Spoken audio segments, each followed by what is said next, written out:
우리 거듭남의 비밀 세 번째 시간을 갖도록 하겠습니다. 3장 1절로 15절까지 우리 같이 한 목소리로 요한복음 3장 1절부터 같이 읽을게요. 그런데 바리새인 중에 니고데모라 하는 사람이 있으니 유대인의 지도자라. 그가 밤에 예수께 와서 이르되 랍비여, 우리가 당신 하나님께로부터 오신 선생인 줄 아나이다. 하나님이 함께 하시지 아니하시면 당신이 행하시는 이 표적을 아무도 할 수 없음이니이다. 예수께서 대답하여 이르시되 진실로 진실로 내게 이르노니 사람이 거듭나지 아니하면 하나님 나라를 볼 수 없느니라. 니고데모가 이르되 사람이 늙으면 어떻게 날 수 있사옵나이까? 두 번째 모태에 들어갔다가 날 수 있사옵나이까? 예수께서 대답하시되 진실로 진실로 내게 이르노니 사람이 물과 성령으로 나지 아니하면 하나님 나라에 들어갈 수 없느니라. 육으로 난 것은 육이요 영으로 난 것은 영이니 내가 네게 거듭나야 하겠다는 말을 놀랍게 여기지 말라. 바람이 임의로 불매 내가 그 소리를 들어도 어디서 와서 어디로 가는지 알지 못하나니 성령으로 난 사람도 다 그러하리라. 니고데모가 대답하여 이르되 어찌 그런 일이 있을 수 있나이까? 예수께서 그에게 대답하여 이르시되 너는 이스라엘의 선생으로서 이러한 것들을 알지 못하느냐? 진실로 진실로 내게 이르노니 우리는 아는 것을 말하고 본 것을 증언하노라. 그러나 너희가 우리의 증언을 받지 아니하는도다. 내가 땅의 일을 말하여도 너희가 믿지 아니하거든. 하물며 하늘의 일을 말하면 어떻게 믿겠느냐? 하늘에서 내려온 자, 곧 인자 외에는 하늘에 올라간 자가 없느니라. 모세가 광야에서 뱀을 든 것 같이 인자도 들려야 하리니 이는 그를 믿는 자마다 영생을 얻게 하려 하심이니라. 아멘. 하나님 말씀이었습니다. 이 시간에 주의 말씀을 들을 때 하나님의 음성으로 들려지는 은혜의 귀한 시간 되게 하옵소서. 예수님의 이름으로 기도합니다. 아멘. 거듭남, 죄사함 거듭남의 비밀. 그건 구원파 이단이 쓰는 용어지만 그거의 진실, 그것을 제가 제목으로 잡아서 세 번째 시간, 진짜 거듭나는 게 뭐냐, 죄사함이라는 게 뭐냐 라는 말씀을 함께 나누고 있습니다. 거듭났다라는 것은 술주정뱅이가 뭐 예수 믿고 난 술을 끊겠다 뭐 그런 것, 내가 지금까지 잘못했으니까 이제는 잘 살겠다고 하는 그런 것이 아니라고 그랬죠. 완전히 새롭게 태어나는 것을 거듭난 것이라고 우리가 시리즈 설교를 통해서 계속 말씀을 드렸습니다. 우리 육체는 두 개로다가 구성되어 있어요. 하나는 육체, 눈에 보이는 육이 되어져 있고 또 하나는 뭐예요? 우리 안에 있는 영혼, 영으로 되어져 있습니다. 육체는 엄마 뱃속에서 태어납니다. 영은 어떻게 태어나요? 물과 성령으로 태어난다. 우리 말씀을 같이 나눴었습니다. 이제 5월은 가정의 달입니다. 오늘은 부모의 은혜를 생각하는 어버이 주간입니다. 또 지난주에는 어린이들을, 자녀들을 생각하는 어린이 주간이었고, 또 여러분들이 많이 모르고 넘어가는 날이 있는데, 기념일이 있는데, 여러분 그거 아세요? 5월 21일이 무슨 날입니까? 스승의 날? 부부의 날. 그렇죠? 많이들 요즘 많이 아시네. 부부의 날. 부부의 날은 잘 사람들이 이렇게 잘 지키지 않는 것 같아요. 그래서 저는 이걸 지키려고 비밀번호를 0521로 했어요. 절대로 이 은행 비밀번호도 아니고 집 비밀번호도 아니니까 궁금해하지 말고 그냥 내 거 나만이 아는 그런 패스워드 그런 거예요. 그런데도 잘 잊어버려요. 넘어갈 때가 있습니다. 그런데 가만히 생각해 보면 모든 가정의 기본은 부부로부터 시작돼요. 그렇죠? 부부가 만나서 아기를 낳아야 어버이날도 있는 거고, 거기서 태어난 아기가 있어야 또 어린이날도 있는 거잖아요. 그러니까 가정의 가장 기본은 부부예요. 부부. 남녀가 만나서. 그래서 부부의 날을 좀 잘 지켰으면 좋겠어요. 또 부부의 날은 뭐 돈도 많이 안 들잖아요. 그렇죠? 부부 어린이날은 선물 사줘야 되고, 어버이날 용돈 드리고 식사 대접해야 되는데, 부부의 날은 그냥 그날은 둘이만 가서 오붓하게 맛있는 거 먹고, 선물 하나, 작은 거 있잖아, 반짝이는 거, 뭐 이런 거 이렇게 손에 껴주고, 뭐 그것만 들면은 뭐 큰 돈 안 들죠, 그렇죠? 뭐 그러니까 이렇게 부부의 날을 좀 여러분들이 좀 잘 지내면 좋을 것 같아요. 하나님이 남자와 여자를 만나게 해주셨다. 창세기 2장 24절에 남자가 부모를 떠나, 아주 비밀이 다 숨겨져 있어요. 남자는 부모를 떠나야 돼. 부모를 떠나 아내와 연합하여, 여기서 아주 기가 막힌 단어가 있는데 연합이라고 해요. 신비예요. 신. 부부간의 연합. 그래서 둘이 한 몸을 이룬다. 한 몸을 이룬다. 이것이 육체의 신비죠. 여자와 남자를 만드셨는데 여자와 남자가 결혼을 해서 한 몸이 된다? 엄청난 육체의 신비예요. 그래서 제가 일부 예배 때 우리 아이들한테 성교육을 시켰어요. 요즘은 막 성이 너무 무분별하고 중고등학교 때부터 막 그런 게 좀 난잡해서 어려움을 많이 겪죠. 근데 저는 이렇게 생각을 합니다. 좀 귀한 것은 보존해라. 남자와 여자가 부부가 돼서 하나가 되는 그 신비, 하나님이 만드신 그 신비를 일찍부터 그냥 다 열어놓고 그렇게 하는 거는 옳지 않다. 그런 얘기를 했습니다. 2부 예배 나오시는 분들이야 다 결혼하신 분들이 많으니까. 자, 그런데 어쨌든 그래서 신비로 남자와 여자가 만납니다. 그때 남자가 여자를 보면서 뭐라고 얘기를 해요? 아, 너는 내 뼈다. 너는 내 살이다. 하나니까. 그렇게 고백을 하죠. 그래서 남녀는 촌수가 없어요. 부부는 촌수가. 1촌, 2촌 이런 촌수가 없어요. 부부는요. 하나기 때문에. 근데 더 신비한 것은 남자와 여자가 결혼해서 하나가 되면 육체의 신비 속에 새로운 생명이 또 탄생한다라는 거예요. 이것이 하나님이 만드신 신비예요. 그렇기 때문에 부부의 날의 핵심은요. 부부의 날, 그러니까 이 가정의 날의 핵심은 부부예요. 부부. 그러니까 여러분 세상 살면서 그냥 내 남편이, 내 아내가 하나님이 주신 제일 좋은 짝이려니 하고 그렇게 살아야 돼. 그것이 하나님이 만드신 창조 질서고 그것이 하나님이 만들어주신 하나님의 원리예요. 요즘은 그런데 혼자 되신 분들이 많아서 옛날하고 또 그런 가정이라고 하는 그런 게 많이 변화됐죠. 지금은 뭐 이제 혼자 되신 싱글들이 많아서 이게 적용하고는 쉽지는 않겠지만 혹시 여러분이 아직도 함께 살고 계시다면 그냥 그렇게 내 남편이 최고다. 내 여자가 그냥 아내가 최고다. 그렇게 그냥 생각하고 살라고 하나님이 그렇게 주신 거니까. 말이 좀 이상하다, 그렇죠? 아직 함께 산다면 이게 좀 이상하긴 한데 그래도 진짜 아직도 함께 산다면 그냥 내 남편이, 내 부인이 세상에서 가장 적합한 사람이다. 하나님이 신비로 내게 맡겨진 하나야 하나 내 나란 말이야 나. 근데 또 헤어지면 남이지만 그러나 헤어지기 전까지는 나란 말이야 나. 그러면 상대가 아닌 나의 행복을 위해서 그렇게 사는 것이 우리 부부의 가정의 달, 우리들이 가져야 될 신앙입니다. 자, 사람이 이렇게 태어납니다. 신비롭죠? 남자와 여자가 만납니다. 그 안에서 생명이 탄생합니다. 그런데 더 신비로운 게 있는데 그 더 신비로운 게 뭐냐면 우리의 영의 탄생이에요. 이 영은요, 원래 있었어요. 하나님이 처음 만드실 때. 근데 영이 죽었다가 다시 태어나는 것을 가서 우리는 뭐라고 그랬어요? 거듭난다고 한 겁니다. 육체의 신비만큼 더 오묘한 게 우리의 영적 신비예요. 영혼의 신비. 이것이 더 오묘합니다. 니고데모가 예수님께 왔을 때 예수님께서 거듭나야 된다고 하니까 니고데모가 뭐라고 질문해요? 아, 내가 다 컸는데 엄마 뱃속에 또 들어갑니까? 그가 지금 생각한 거는 영혼은 생각하지 못하고 육체만 생각하고 있었기 때문에 그렇게 말한 거죠. 남자와 여자가 만나서 사랑을 하면 육체의 아이를 낳습니다. 육이 됩니다.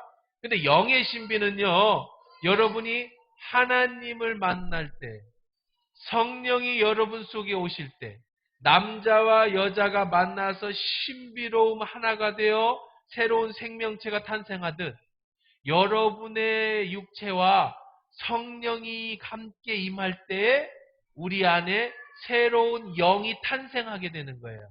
아니, 죽었던 영이 살아나게 되는 거예요. 그걸 바로 뭐라고 한다? 거듭난다라고 말하는 겁니다. 이것이 신비라는 거죠.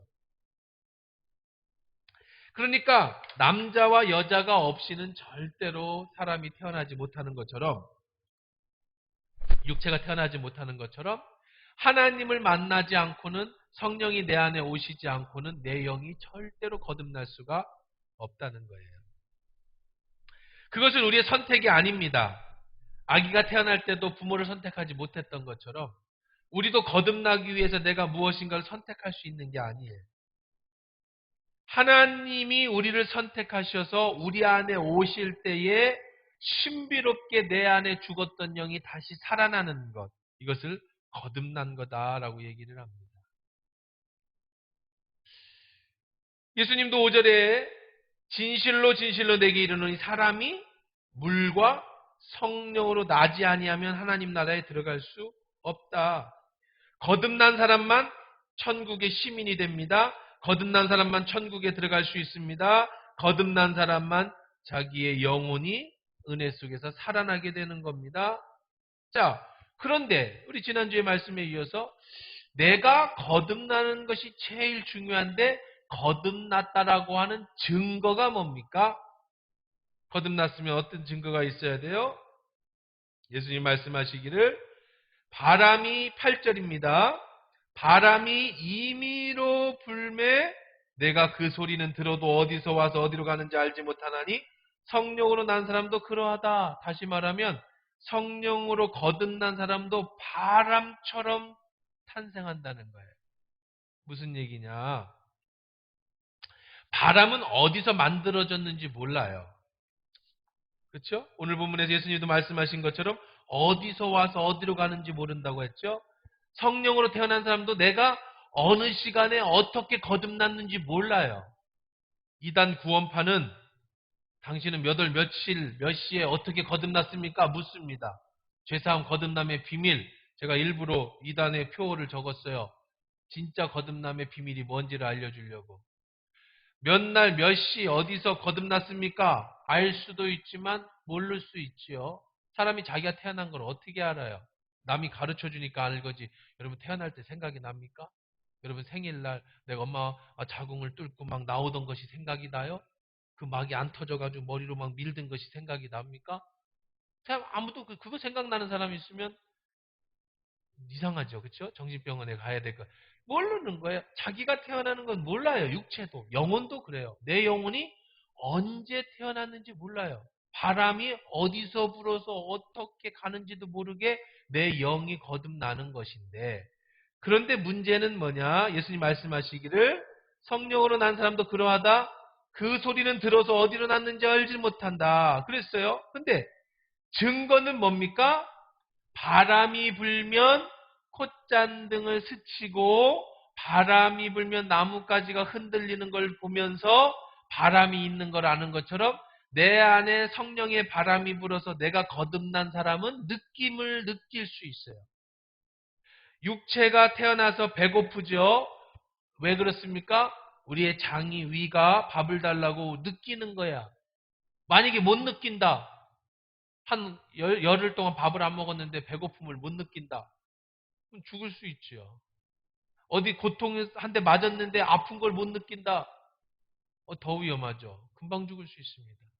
모든 육체는 느껴요. 우리의 영도 마찬가지예요. 내 안에 영이 있으면, 영이 있는 분은, 거듭난 사람은 육체가 느끼듯 마음도 느낄 수가 있는 거예요. 느껴야 돼요. 산 위에서 부는 바람, 시원한 바람, 그 바람은 좋은 바람, 고마운 바람, 여름의 나무꾼이, 이상한데? 나무를 할 때 이마에 씻은 땀을 씻어준대요. 강가에서 부는 바람, 시원한 바람, 그 바람도 좋은 바람, 고마운 바람, 사공이 배, 여기가 좀 이상하다. 배를 따 잠이 들어도 저 혼자 나무배를 저간. 자, 음치의 3대 요소. 음정, 묵시, 박자, 무시. 세 번째는 뭐예요? 끝까지 오기로 2절까지 부르기. 오기로 2절까지 불렀어요. 산 위에서 부는 바람, 서늘한 바람, 그 바람은 좋은 바람, 고마운 바람. 나무꾼이 나무를 할 때 이마에 씻은 땀을 도대체 언제 만든 노래길래 나무꾼이 나무를 해. 나무하다 큰일 납니다. 지금은요. 살림법에 위반돼서 여러분 벌금 많이 물어요. 강가에서 부는 바람, 시원한 바람, 그 바람도 좋은 바람. 사공이 배를 젓는 사공이 있나? 요즘 다 뭐. 근데 하여간 잠이 들었어. 지쳐서 사공. 큰일 났네 이 사공. 배 젓다가 잠들면 안 되는데. 근데 그 바람이 나룻배를 저어간대요. 이 바람이 눈에 안 보이는데 바람이 그 힘으로 우리의 느껴서 머리에 이마에 땀을 씻겨주고 또 그 힘으로 배를 움직여요. 성령으로 난 자도 그렇다는 거예요. 내 안에 성령으로 거듭난 사람은 언제 몇 시에 어떻게 태어났는지는 알 수 없어요. 뭐 이 구원파가 뭐 너는 몇 월 몇 시에 뭐 태어났다. 그건 네가 정해주는 거지. 무슨 생일날을 네가 정해줘. 그런 게 어디 있어요.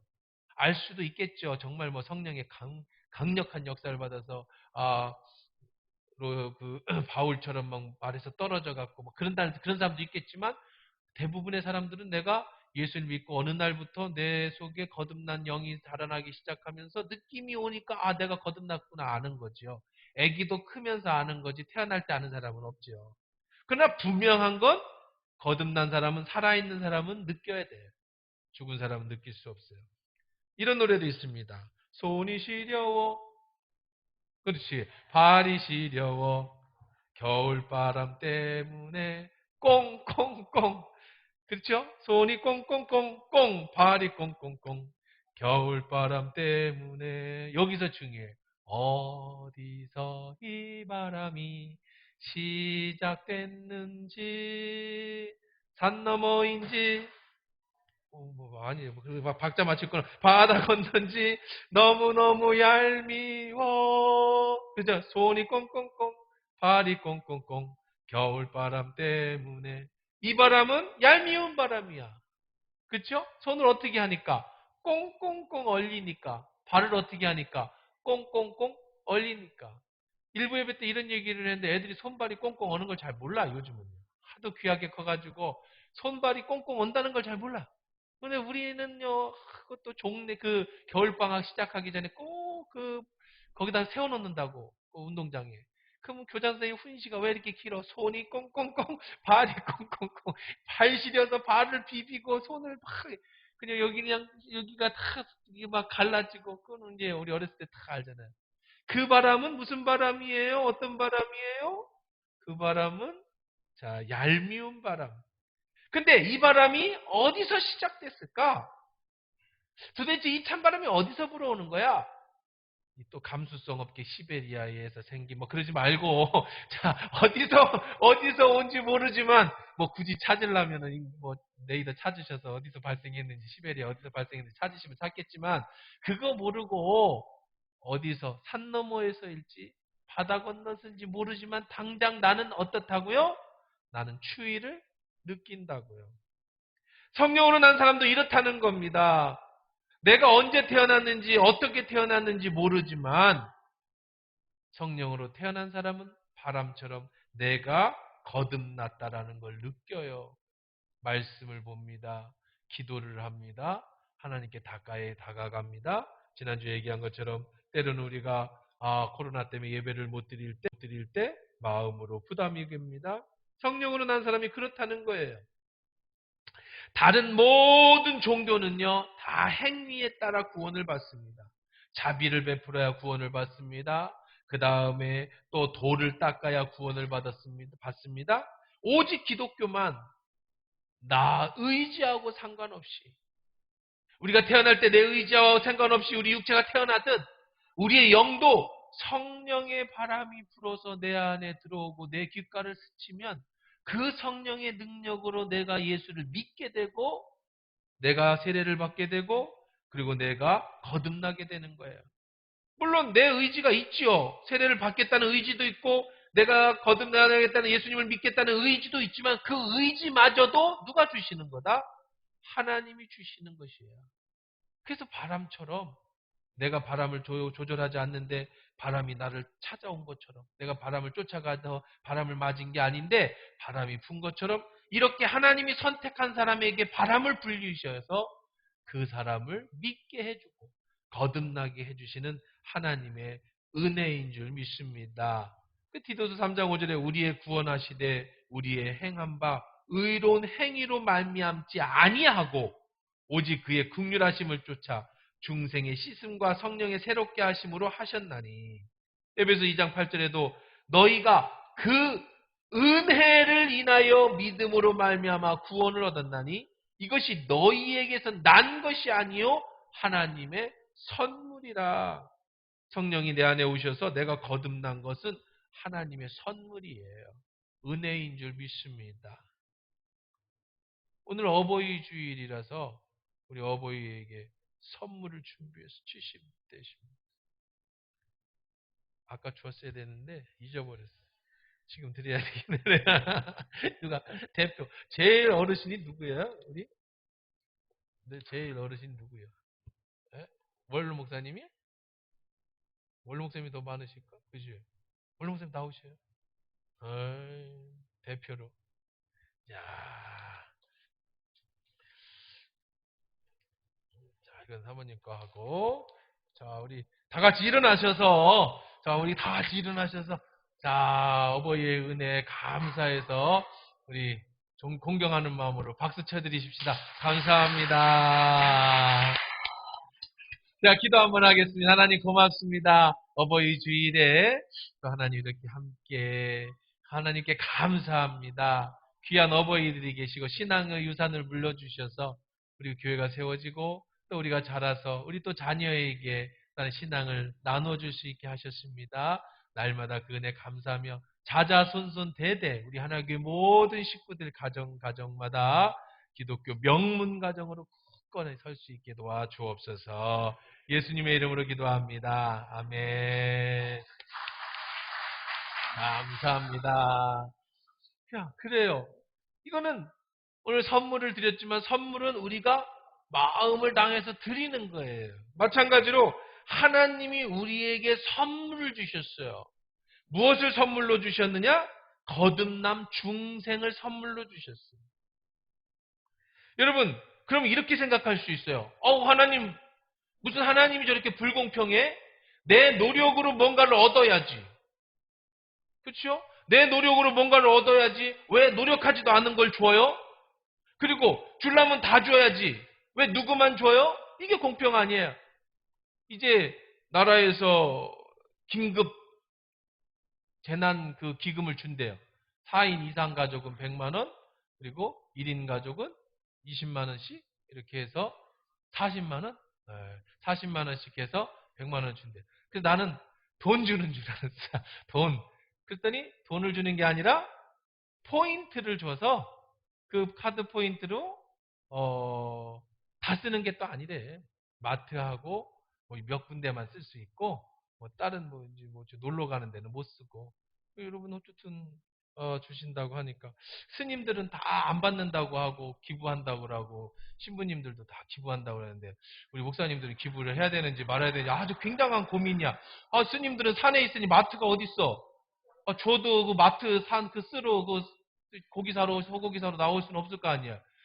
신부님들은 혼자 스님들은 신부님들은 다 혼자 사시는데 신부님들은 혼자 고기 드시러 나오시고 목사님들 가정이 다 있고 그래서 근데 여러 가지 고민이야. 이게 써야 되나 받아야 되나 말아야 되나 하여간 심각한데 그러면 처음에는 또 이래 사람들이 그래. 아니 왜 다 줘? 돈 없는 사람만 주지?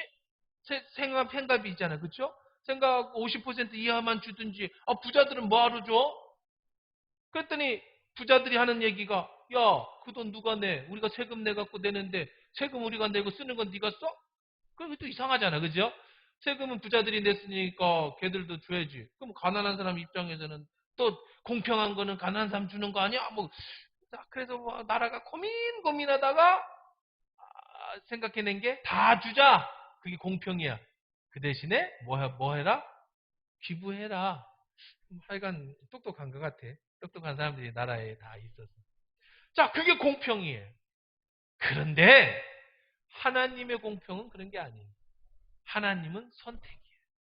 그러면 나머지 사람들이 왜 우리는 선택 안 합니까? 라고 얘기할 수 없다는 거예요. 그게 자연이치예요. 왜냐면요. 지금 거듭남과 육체를 두 개를 비유하고 있는데요. 남자가 결혼을 한다고 해서 육체가 신비를 이룬다고 해서 다 아기가 낳는 게 아니에요. 아기가 낳으려면은 정자와 난자가 만나는데요. 정자와 난자가 만나서 수정을 할 수 있는 확률이요. 몇 퍼센트냐? 3억 분의 1. 3억 개의 정자가 하나의 난자를 만나서 수정이 되는 거예요. 3억 분의 1. 여러분 다 3억 대 1을 뚫고 이 세상에 태어나신 분들이에요. 보통 사람들이 아니야. 3억 대 1, 뭐 어디 회사가 뭐 1000대 1, 뭐 200, 500대 1 그러면 와 엄청나다 그러는데 여러분은 몇 대 1을 뚫고 이 세상에 태어났다고? 3억 대 1을 뚫고. 우리의 생명은 그렇게 소중한 거예요. 함부로 하면 안 돼. 나 3억 대 1을 뚫고 나온 거야. 그런데 그러면 사람이 되지 못한 정자가 왜 우리는 사람이 안 됐어요? 라고 하나님 앞에 원망할 수 있어요? 없어요? 없지요. 그거는 하나님의 선택이에요.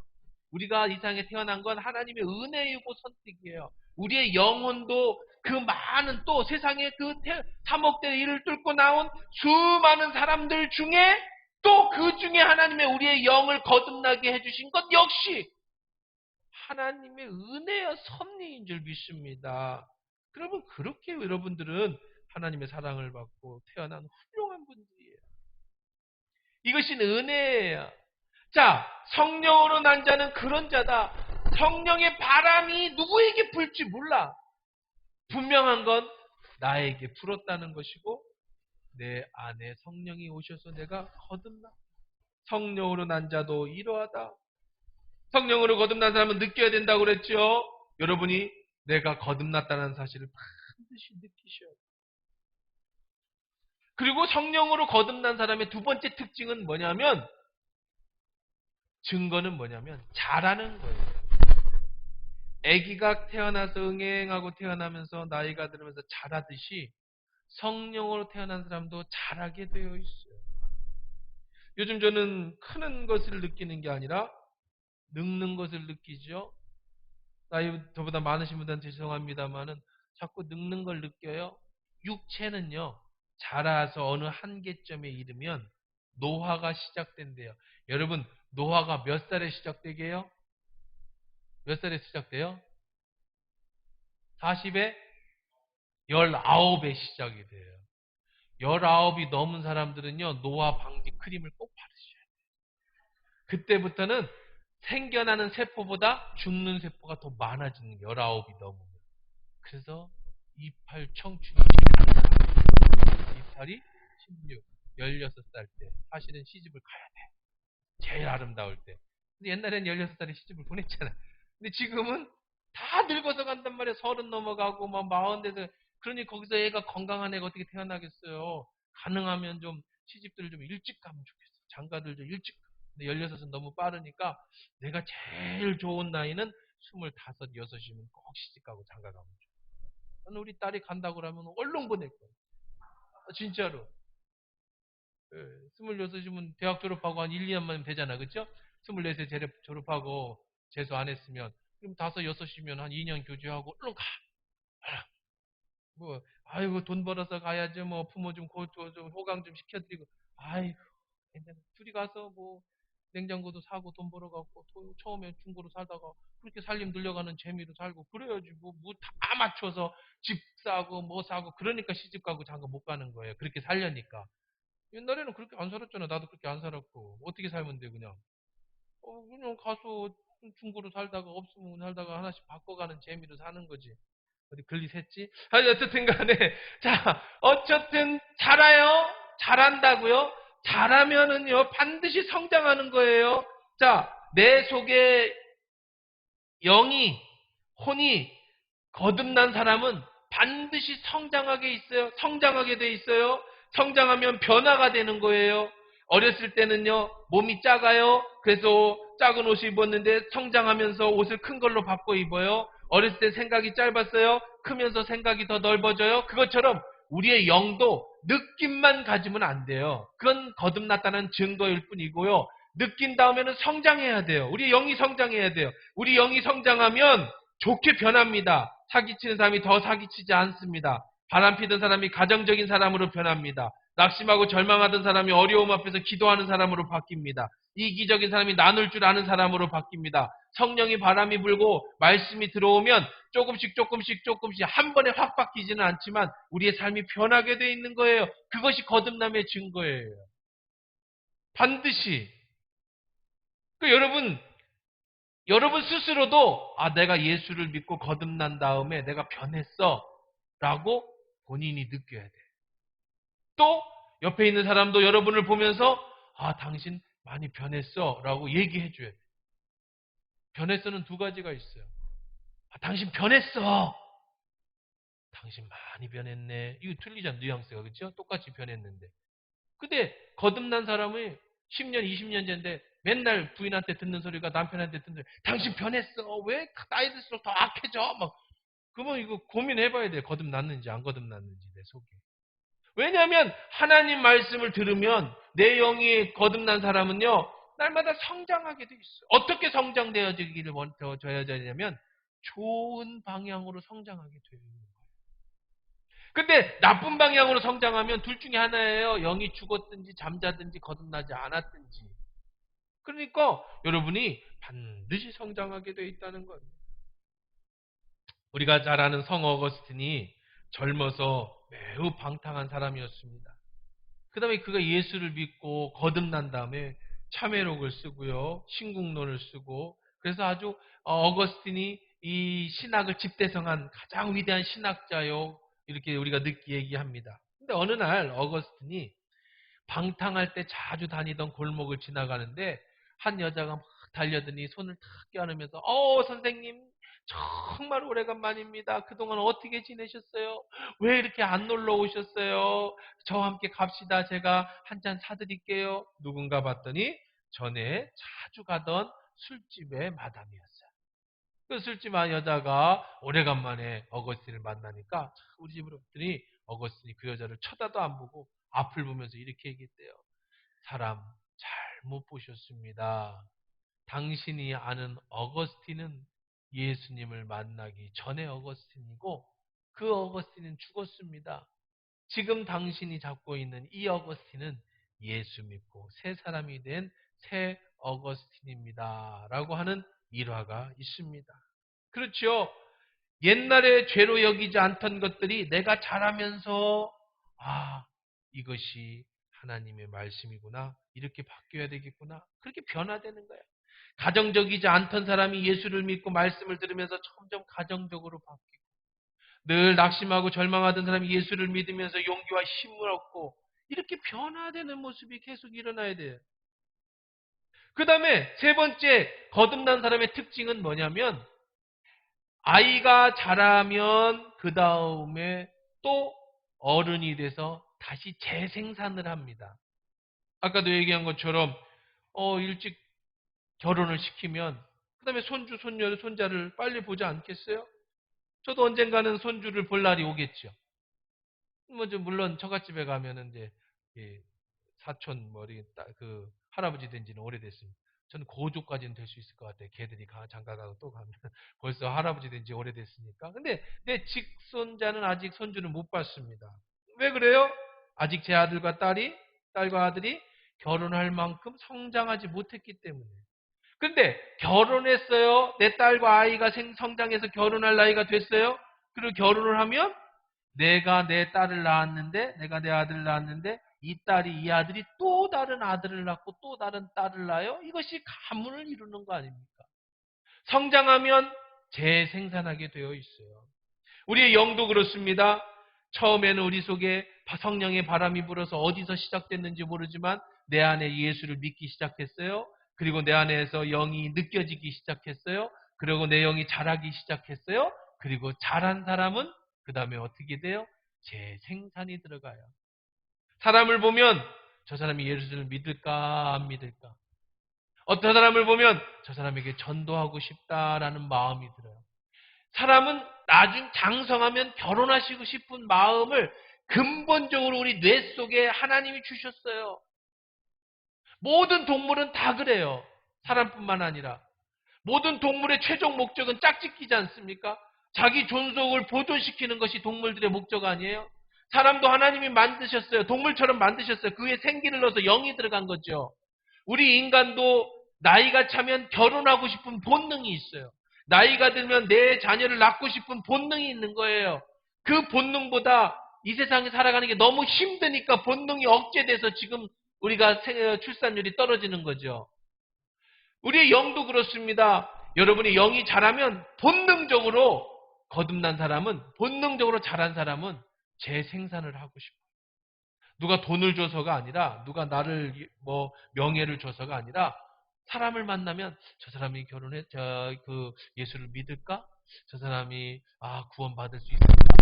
저 사람이 천국 가야 되는데 하는 간절한 마음이 들어오기 시작합니다. 사실 이번에 코로나19와 신천지 문제 때문에 저희들이 전도를 못했죠. 지금쯤이면 VIP 초청잔치를 목장별로 하고 그렇게 했어야 되는데 이제 좀 어느 정도 다 안정이 되면 우리 또 열심히 전도해야 됩니다. 많은 영혼 구원해야 됩니다.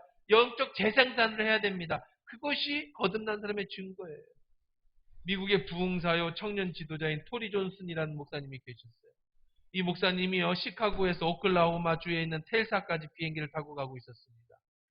그분은 항상 마음에 복음을 전해야 되겠다라는 영적 거룩한 부담감, 재생산의 부담감을 가지고 살아가고 있었는데 그날도 비행기를 타고 텔사를 가는 중에 누구에게 복음을 전할까 이리들이 두리번저리고 있는데 스튜디오스가 지나가는데 얼굴이 보니까 얼굴이 거뭇한 게 약간 걱정도 있는 것 같고 그래요. 그래서 스튜디오스를 불렀습니다. 미안한데 잠깐 시간 내줄 수 있냐? 네, 잠깐 옆에 앉으라고 하고 손님이 많이 없었나 보죠. 그래서 사형리라고 조그만한 전도 책자를 꺼내서 그에게 영접 기도를 시켰습니다. 전도를 했습니다. 그랬더니 그 스튜디오스가 얼굴이 환해지면서 목사님 고맙습니다. 그렇지 않아도 내가 여러 가지 요즘에 문제가 많았는데 다시 예수님을 발견하고 만나고 찾게 되었습니다. 그러면서 얼굴이 밝아지고 마지막 영접 기도할 때는 눈물을 흘리더라는 겁니다. 목적지에 도착했습니다. 그 스튜디오스가 비행기에서 내리는 존슨 목사님에게 마지막 인사를 하며 이렇게 말했습니다. 이 비행기에서 다시 목사님을 만나뵈지 못한다면 앞으로 천국에서나 만나뵈야겠네요. 그러니까 목사님이 그렇지요 하고 웃으면서 한 영혼을 구원하고 전도하고 내렸습니다. 그 이튿날 존슨 목사님이 호텔에서 조간신문을 폈는데 전면에 큰 기사가 났습니다. 그 텔사에서 포트워즈로 가는 비행기 한 대가 추락했다는 기사였습니다. 그 비행기는 어제 자기가 타고 왔던 그 비행기였습니다. 열심히 그것을 다시 한번 잘 읽어보던 중에 어제 이름을 적어놓았던 그 기도해주겠다고 이름을 적어뒀던 승무원의 이름이 그 죽은 사람의 명단에 사망자 명단에 들어있었다는 거예요. 이 스튜디오스는 오늘 이 목사님을 만남으로 인해서 그 영혼이 구원을 받았어요. 만약에 만나지 못했다라면 비행기 사고와 함께 죽을 수 있다는 거죠. 우리 주변에 그렇습니다. 옛날 말에 감이 홍시만 떨어지는 게 아니에요. 땡감도 떨어집니다. 언제 죽을지 몰라요. 여러분의 주변에 있는 사람들, 여러분의 부모, 여러분의 식구, 여러분의 친구, 친척들 그들이 언제 하나님 앞에 갈지 몰라요. 그들을 볼 때 우리들의 영적으로 거듭난 사람은 재생산에 그런 욕구가 있어요. 복음을 전해야 됩니다. 그것이 하나님 명령이에요. 우리에게 그런 기회를 주셔요. 그 기회를 놓치면 안 돼. 그러니까 우리는 기회를 찾아야 돼. 어떻게든지 복음을 전할 기회를 찾아. 저도 그런 경험이 있어요. 옛날에 한번 그런 간증을 해드렸던 기억이 있는데 제가 중학교 다닐 때 참 평범한 학생이었어요. 아니 평범하다 못해 수줍음이 많은 학생이었어요. 키도 작았고 교무실도 마음대로 가서 선생님 불러면 교무실 가는 것도 주저할 정도로 그렇게 정말 남들에게 보이지 않는 그런 학생이었는데 어느 날 중학교 1학년 때인데 중학교 1학년이에요. 막 입학했어. 선생님들도 저를 관심을 가져주지 않았어요. 그냥 아주 평범하기 때문에 뭐 누구 하나 뭐 이게 눈여겨 날 보는 사람 없었을 때 어느 미술 선생님이 특활 시간에 특별활동 시간이면 나를 특별히 이뻐해 주셨어요. 그때 나한테 미술 미술실 열쇠를 주면서 창고 열쇠를 주면서 야 창모야 가서 네가 이번에 미술실 그 모양 있잖아요. 뭐 다비드상 얼굴이라든지 이걸 가지고 와. 그러면 내가 그 특활하기 시작하기 전에 선생님한테 열쇠를 받아 갖고 와서 그 미술실에 들어갑니다. 그 미술실에 가면 뭐 그림도 뭐 작품도 막 있어요. 그 신기해. 나만 받는 특권이었어요. 다른 애들은 못 들어오는데 그래서 공기가 달라 막 미술실 공기가 그래서 얼른 그 하나 들고 일부러 조금 시간 끈 다음에 와서 열쇠 잠그고 선생님 가져와서 책상 위에 올려놓고 아이들이 그걸 보고 그림도 그리고 선생님이 참 예뻐해 주셨는데 그리고 또 뭔가를 시키시면 선생님이 한 10분 정도 가르치시고는 항상 내 옆에 앉았어요. 내가 제일 키가 작으니까 맨 앞에 앉았는데 선생님은 내 옆자리에 꼭 앉았어요. 그리고는 선생님이 특별히 과외를 해주시듯이 그림 그리는 걸 가르쳐줘요. 그래서 제가 그때 배웠던 대로 난이라든지 그 다음에 뭐 대나무 이런 거 참 잘 그립니다. 그때 배웠어요. 그때 그 기억이. 그럼 손 잡아주시면서 남자 선생님이셨는데 그리고 얘기해줘요. 근데 문제는 뭐냐면 졸업하고 나서가 문제야. 그리고 내 옆에 앉아가지고 자기 인생 얘기를 주저리 하는데 뭐 하나님은 안 계시다는 둥, 이 세상에 끝나면 끝난다는 둥, 뭐 그냥 뭐 자기 얘기, 뭐 중학교 1학년이 선생님 얘기하는데 뭐라고 그래? 예, 몰라요, 네. 그럼 선생님은 뭔 얘기를 내 옆에 앉아가지고 그렇게 하고 끝나고 가면은 그걸 기다리는 것 같아 매 시간을 부담이 엄청 됐어요. 사랑해주고 이뻐해주는 건 좋은데 왜 내 옆에서 그런 얘기를 할까? 그것도 무거운 얘기만 할까? 여름방학이 끝났습니다. 와보니까 선생님이 돌아가셨더라고요. 자기가 암이 건든지 뭐 병이 있으셨던 건가 봐. 그러면서 자기 인생의 끝을 어떻게 해야 될지 아무하고도 얘기를 못 했는가 보지? 중학교 1학년인 날 붙잡고 그냥 맨날 죽음에 대한 얘기, 뭐 인생의 얘기. 그때 제가 알았더라면, 지금 같았다면 제가 딴 거는 모르는데요.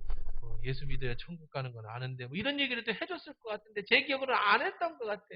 뭐 그런 거를 할 만큼 내가 뭐 그런 확신도 없었고 중학교 1학년밖에 안 됐으니까. 그래서 저는 늘 가끔 뭐 붓글씨를 이렇게 잡아본다든가 붓펜을 본다든가 그 서예 같은 거나 그림을 볼 때 꼭 그 선생님이 떠오르면서 이런 생각을 해. 나에게 다시 그런 기회를 주신다면 꼭 복음을 전했을 텐데. 여러분 주변에 그런 기회를 하나님이 주시는 거예요. 항상. 여러분 찾아보셔야 됩니다. 거듭난 사람의 특징은 성장하고요. 성장한 사람의 특징은 재생산을 하고 싶어요. 근데 여러분이 아직도 예수 믿는 게 부끄럽고 남들 앞에서 기도하는 게 부끄럽고 예수 믿는다는 얘기하는 게 부끄러우면 아직 여러분이 어려서 그래요. 신앙이 어려서. 예수 믿는 게 부끄럽지 않아야 됩니다. 그리고 자신 있게 예수 믿는다는 걸 밝혀야 합니다. 그리고 너도 예수 믿어야 나처럼 구원을 받는다. 나처럼 변화된다. 자신 있게 얘기할 수 있어야 우리의 신앙이 우리의 영이 성장하는 거예요. 오늘 말씀 잘 기억하면서 성령으로 거듭난 사람은 성령의 바람이 불어 느낀다고 했습니다. 또 잘한다고 했습니다. 재생산된다고 했습니다. 오늘 이 말씀 기억하고 여러분 속에 있는 영이 평안하신지 여러분의 영은 건강하신지 살펴보시고요. 여러분의 영이 더 성장해서 재생산하는 축복의 은혜까지 임하시기를 주의 이름으로 축원합니다.